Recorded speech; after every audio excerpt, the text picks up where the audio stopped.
tequila is made of 100% Blue Weber agave, and most of the agaves are growing in the highlands of Jalisco.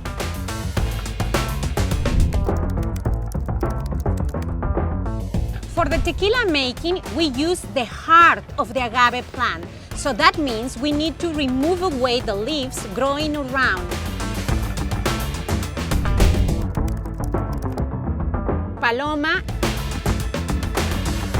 I really enjoy this bubbling sensation, the refreshing sensation as well, and you can drink Palomas in many different occasions and it's super easy to make. Añejo is aged for at least 18 months in ex-bourbon barrels. That allows us to have this rich complexity in the liquid and this very characteristic aroma of caramel, toffee, and dark chocolate. For Blanco, lemon with brown sugar on top.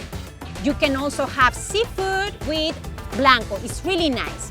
For Reposado, you can combine with steak and some type of spiced sauces or even some type of cheese.